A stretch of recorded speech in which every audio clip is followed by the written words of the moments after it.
Good morning, everyone. Welcome to the Fund Fund Expert Talk. I'm Mike Mbayi, Head of Banking and Finance of the Full Service Luxembourg Law Firm Praxio. And today I have the pleasure to welcome Anna-Lise Wisdom for Conyers. Hi, Anna-Lise. Hi, Michael. It's good to be here. Thank you so much for having me. It's a pleasure to. hmm So maybe can you please further introduce yourself, your firm, and your practice? Yeah, sure. So my name is Anna-Lise Wisdom. I am a partner at Conyers in the Cayman Islands. I personally specialize in fund finance, but we have about two other partners in the practice and three associates. And we are primarily kind of like lender focused. We advise on Cayman aspects of transactions throughout the life cycle of funds. So we advise on subscription facilities, NAV facilities, GP management financings, but we're primarily lender focused and we have a deep experience in the market. We are able to, I think, because of our experience over the years, kind of quickly pinpoint lender pain points. And I think that makes us pretty efficient. And we're able to add that to transactions without sacrificing the quality of advice. So our team prides itself on that. Great. And how do you enter into fund financing? So can you walk us through your career there? Yeah, sure. So it hasn't been linear at all. It's been quite circular actually. Well, actually, Michael, you might be interested to know that my first degree was actually in languages, Mm. so in French and Spanish. So Mm. je parle un peu de français y espagnol también. But I moved from that. Like I originally wanted to do legal translation. But after spending so much time in law school, I kind of shelved that idea and just decided to do law, to pursue law. My career kind of started in asset finance. Um, you may be aware that the Cayman Islands Shipping Registry is one of the world's leading registries for yachts over a certain Mhm. size. Mhm. And so that's where I landed. That's where I started my career. Um, I remember many a late night or an early morning when I had to be involved in closing transactions for ship registrations and transfers on international waters, for tax reasons or for flag state reasons. Those had to be completed out in the open sea at ungodly hours of the morning. So I remember that, not a dull or boring moment there at all. But then I kind of segued into fund formation in 2008. And funnily enough, just after the 2008 stock market crash in the US, I moved into fund finance and saw for myself what a resilient product that was because notwithstanding the turmoil in the public markets, subscription lines proved to be resilient, an important source of liquidity to banks at such a volatile time. And so I was there for that.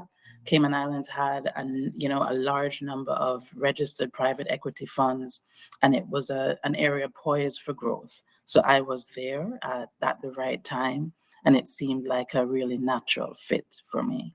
Mhm. Were there like pivotal moments in your career or pivotal mentors?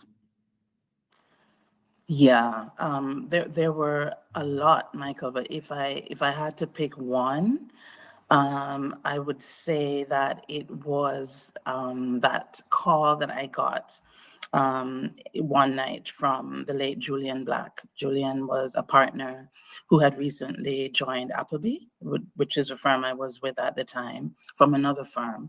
And he asked whether I might help out on a fund finance transaction that actually had to close the next day. Mm. So I was like, okay. I mean, I sweated bullets that night. That was quite the night, but having put in that sweat equity on that deal, he gave me another and another Mhm, and mhm, another mhm, until I began to practice fund finance pretty much exclusively. Um, and I get that vote of confidence on his part. It really opened doors for me and introduced me to, lenders council, many of whom I work with and socialize with to this day. So I would say that that was a pivotal point for me in my career. mhm. In terms of advice that you would give to a young lawyer wanting to start in fund finance, what Yeah, can I you mean, give in terms of advice? yeah, no, and thanks for that question. Because there are many, I'm sure, who are looking at a career in this area, and it is the field. I'm sure you will agree is much more crowded now Mhm. than Sure, certainly. Yeah. certainly when yeah, Mm, right, certainly when I originally started out. And so I think the question for any young person kind of starting out in the field is how to stand out. How do I stand out in the crowd? Most people will know the basics, right? But it is a fact that the structures of the deals are becoming more diverse. There's more nuance. And so I believe that the person who stands out will be someone who remains aware mhm, of changes in the market, um, aware of the way that a structure of a particular deal might impact repayment of a loan, um, somebody who spots issues early on, mhm, but is also prepared to work collaboratively, right, with their counterparties to get the deal done. I think you are building a container of trust. With each deal that gets done, you're building that container. mhm, And while technical skills are, of course, important, right? They matter. I think that there are soft skills that also matter that people will remember. How collaborative are you? How responsive are you? How do you work under pressure, right? What will people remember of your demeanor, how you carried yourself throughout the transaction? So I think those things are not necessarily taught to us in mhm, school, but important things for young people just entering the field to remember and to carry forward. mhm. In terms of market trends, are there any current market trends which have impacted the fund finance space in Cayman? Yes, and I would say that there are many, but in terms of trends that I can actually see impacting my practice and our practice day to day, I would have to say the injection of capital into the market by non-bank lenders, particularly insurance companies, would be top of the list for me. Our funds colleagues have been involved in setting up structures that are designed to facilitate insurer participation, such as rated note feeders, Mhm. right? Where an Right. Right. insurance company invests into a US based fund via a Cayman feeder fund that then issues rated notes. And in that case, the security package would involve taking security over note or debt commitments, right, rather than equity commitments. That is not something that I was seeing regularly, even a year ago. And so that's new. And many of these structures have been created with one insurance company investor in mind, but we're also seeing note feeders that have been a hybrid model Mhm, of capital commitments and note commitments by one or more investors. And there are reasons for that. I think the security package in those cases is structured to mitigate some of the issues around enforceability of debt commitments, particularly in the U.S. bankruptcy context. But yes, I would say it's not. We don't regularly see mhm, such a direct impact of market events on our practice, but in this case, yeah, I can definitely see it. mhm. And in terms of security package, while you have a fund in Cayman as borrower into a subscription facility? Mhm. What is the typical security package, and what are the professional formalities in Cayman, if any? Right. Yeah. So yeah, thanks for that question. So typically, security in this instance would be an assignment by way of security of the right to call capital. That assignment is entered to in favor of the subscription lender. Now, importantly, because um, this contractual right is a Cayman Citus asset, found in whether it's Cayman LPAs or other constituent documents. It's really important to take the correct form of security. Mhm. And so, as I mentioned, that's an assignment by way of security of the right to call capital. Whether that right is exercisable by a general partner on behalf of the partnership or by a Cayman Islands limited liability company or another corporate vehicle. And that would typically be supported, importantly, by an irrevocable power of attorney. This would allow the subscription lender to step into the shoes of the fund or the general partner, as the case may be, to actually call that capital to repay outstanding debt if the fund defaults on the facility. There may be other remedies in the fund's constituent documents as well that could be beneficial to a lender. And this is often boosted by security over the actual contributions from investors those are usually paid into a US, right, Mhm. collateral Mhm. account. Yeah. And then if we're talking about perfection, again, given that this is a Cayman Citus asset, you'd want to make sure that it is perfected, so to speak, in a manner that is consistent with Cayman law.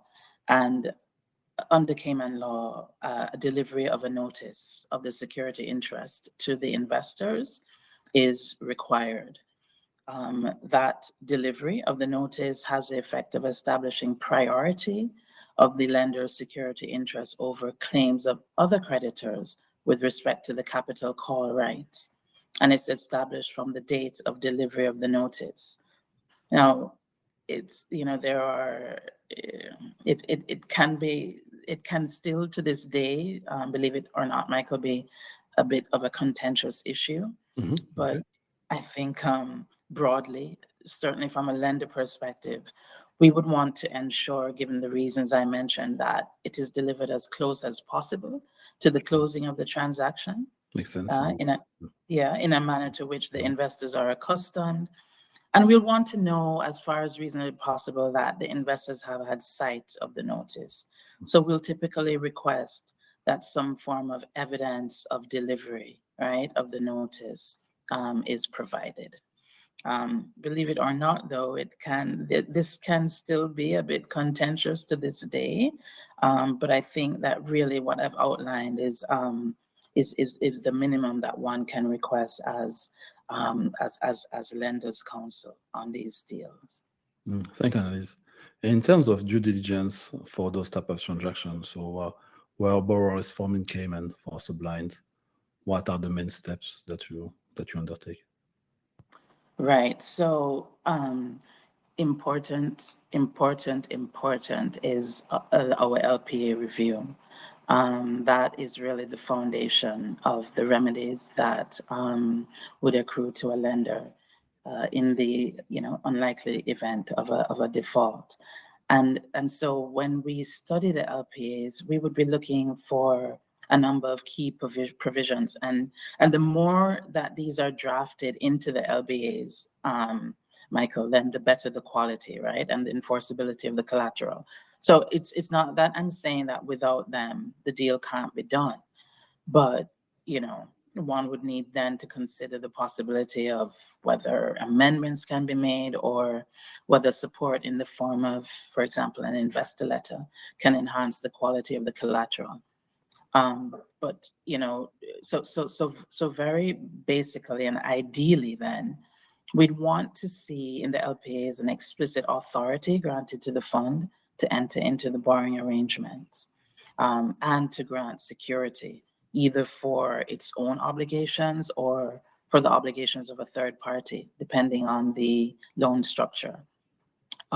We'd want to see remedies if an investor fails to comply with the terms of the LPAs, including, of course, failing to make capital contributions. A key remedy in this respect would be a provision that non-defaulting investors may be called upon to make up any deficiency caused by a defaulting investor, right? Of course, up to the amount of their uncalled capital commitments. We'd also ideally want to see a recognition by investors that by signing up to the LPAs, they're agreeing to fund their capital contributions without set-off, counterclaim, or other defenses. This is important because it speaks to the credit worthiness of the investor base. So it is quite key. Apart from those kind of LPA gating issues, we'll also obviously look for the usual opinions from borrowers' counsel in connection with the transaction, just kind of supporting the reps and warranties that we see in the credit agreement and security documents. And we, having literally reviewed hundreds of opinions, know pretty quickly, what works and what doesn't work. And that's part of the efficiency I think I mentioned at the top of our conversation. And Anna-Lise, to close, if the next generation of fund finance expert were to inherit one mindset for you, what would it be? Yeah, thank you for that question. That is a very interesting question. And I would have to say that if the next generation were to inherit one mindset from my career, that would be resilience. As resilient as the market is, we also need to be resilient. I have worked through 3 recessions. I've had personal and professional setbacks. Life in general, and certainly in business, will send things your way that are not always welcomed, right? But it's really up to you to see the opportunities in the midst of those setbacks. Whether that means getting trained in a new skill set to prepare yourself for what's next, or whether it means approaching your superiors for new opportunities, whether it means switching up in response to a new opportunity. It's really up to you. I've learned that nothing really falls into your lap. It's up to you, and the future is really in your hands and what you make of it. So resilience, to me, would be the key word. Thank you very much, Anna-Lise, and thank you for your time today. And thank you as well to the audience for tuning in, and see you soon for our next Funds Expert Talk. Bye-bye. Cheers. Bye. Bye-bye. Thank you. Thank you.